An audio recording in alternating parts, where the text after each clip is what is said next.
Welcome back दोस्तों, कैसे हैं आप। उम्मीद करता हूं कि आप अच्छे से होंगे। और आज हम बात करने वाले हैं कि कितने बड़े रूम में कितने टन का एसी लगेगा। सबसे बड़ा प्रॉब्लम यही होता है कि हम कहीं पर भी अगर बड़े एरिया में जाते हैं तो वहां पर हम फंस जाते हैं कि कितने बड़े एरिया में कितना टन का एसी लगेगा। ठीक है, अभी हम लोग जब विंडो स्प्लिट में काम करते हैं तो आप देखते होंगे 10x10 एरिया में आपका 1 टन का एसी लगाते हैं। ठीक है, ऐसे ही जब 10x15 होता है तो हम वहाँ पे 1.5 टन का एसी लगाते हैं। ठीक है, जब हमारा 10x20 होता है तो हम वहाँ पे 2 टन का एसी लगाते हैं। ठीक है, इस तरीके से हम एसी लगाते हैं जब हम किसी के घर में जाते हैं तो 10x10 का एरिया हो या 10x20 का हो या ऑफिस हो। अब ये 10x10 मतलब कि 100 स्क्वायर फीट। ठीक है, 10x15 मतलब कि वो 150 स्क्वायर फीट। ठीक है, 10x20 अगर हम देखेंगे तो ये 200 स्क्वायर फीट। ठीक है, लेकिन जब हम कहीं पर साइड विजिट करने जाते हैं, जैसे कि कहीं पे 1700 स्क्वायर फीट है, 1500 स्क्वायर फीट है, जैसे कोई बड़ा एरिया है, तो हम वहां पे टनेज कैसे निकालेंगे कि यहाँ पे कितना टन एसी लगने वाला है। ये जो एरिया हमने बताया ये ज्यादातर घरों में लगते हैं, मतलब कि 10x10 का रूम है, 10x15 का रूम है, 10x12 का रूम है, तो इसी तरीके से हम लोग काउंट करके लगा लेते हैं। ठीक है, अब इसको हम लोग पहले मिटा लेते हैं। अब मान लीजिए आप कहीं पर भी जाते हैं, कहीं पर आप गए, वहां पे 1500 स्क्वायर फीट है, तो आप कैसे जानेंगे कि यहाँ पे कितना टन एसी लगेगा। ठीक है, तो वहां पे बहुत चीजों का ध्यान रखना जरूरी होता है, खाली टनेज निकालना ही काफी नहीं है। ठीक है, क्योंकि वहां पे हम टनेज भी निकालते हैं और वहां पर और भी बहुत सारी चीजें देखते हैं। चलिए इसको हम लोग बता देते हैं। तो कभी भी अगर आप बड़े एरिया में जाते हैं, अगर मान लीजिए कि कहीं पे ऑफिस बन रहा है और 1500 स्क्वायर फीट का एरिया है, तो हम वहां पर कैसे निकालेंगे। तो यहां पे देखिए 120 स्क्वायर फीट के हिसाब से हम पर टन निकालते हैं। ठीक है,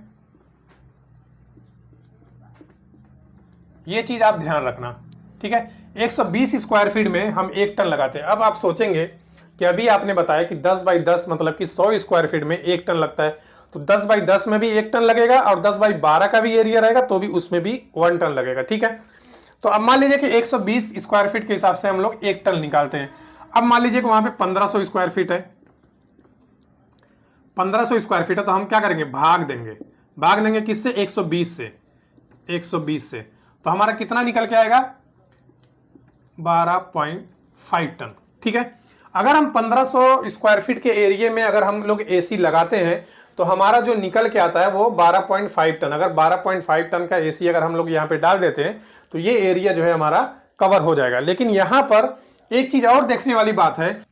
अब देखिए 1500 स्क्वायर फीट में हमने टनेज तो निकाल लिया कि 12.5 टन आएगा, लेकिन उसके बाद हमको ये रिसर्च करना है कि 1500 स्क्वायर फीट में हमारा क्या क्या चीजें आने वाला है। जैसे कि वहां पर कितने आदमी बैठने वाले हैं, कितने कंप्यूटर लगने वाले हैं, या सर्वर रूम आ रहा है या इलेक्ट्रिकल रूम आ रहा है, ये चीजें काउंट करना बहुत जरूरी होता है। मान लीजिए कि अगर 35 कंप्यूटर लग रहे हैं, ठीक है, तो वहां पे 35 आदमी भी बैठेंगे, 35 आदमी भी बैठेंगे, तो ये जो 35 कंप्यूटर है इसका जो हीटिंग निकलेगा और ये जो 35 आदमी है इसका जो हीटिंग निकलेगा, ये हमको इसमें काउंट करके बढ़ाना पड़ता है। तो हम इसमें जो है 3 से 4 टन एसी हम लोग बढ़ा लेंगे। ठीक है, 3 टन या 4 टन एसी हम लोग बढ़ा लेंगे ताकि गर्मी में प्रॉब्लम ना हो। अब देखिए ये जो मौसम चल रहा है, जैसे कि अभी जो है दिसंबर का महीना चल रहा है, तो थोड़ा ठंडा मौसम है। ठीक है, अगर हम ठंडे मौसम में अगर चलाएंगे तो अगर ये कंप्यूटर भी लगा है और ये आदमी भी बैठे हुए हैं तो भी आपका 12.5 टन में आपका एसी कंप्लीट हो जाएगा। लेकिन जब गर्मी का मौसम आएगा, हीटिंग का मौसम आएगा, तब आपको यहाँ पे थोड़ा सा गर्मी लगना चालू होगा। इसीलिए हम लोग क्या करते हैं, टनेज को हम लोग बढ़ा देते हैं। ठीक है, और आपने एक चीज और देखा होगा कि कहीं पर भी अगर मान लीजिए कि 10x10 का रूम है और वहां पे अक्सर करके आपने देखा होगा कि यहाँ पे जो है सर्वर रूम आता है। अब 10x10 के एरिया में कितने टन का एसी लगेगा, ज्यादा से ज्यादा 1 टन। ठीक है, लेकिन हम यहाँ पे एसी कितने का लगाते हैं, 1.5 टन। 1.5 टन और यहाँ पे भी 1.5 टन, वो भी 2 एसी। क्यों, क्योंकि यहाँ पे जो है सर्वर रूम आ रहा है और सर्वर रूम जो है उसको हमेशा चिल्ड रहना चाहिए, नहीं तो क्या होता है सर्वर पे प्रॉब्लम हो जाता है। तो चिल्ड रहने के लिए हम लोग 2 एसी लगाते हैं। क्यों, क्योंकि ये जो दोनों एसी है ये टाइमर पे चलता है, मतलब 12 घंटा ये चलेगा, 12 घंटा ये चलेगा। क्योंकि एक ही एसी अगर 24 घंटे चलेगा तो फिर ये जो है एसी खराब जल्दी हो जाएगा। तो इसके लिए क्या करते हैं, एक एसी 12 घंटा, एक एसी 12 घंटा।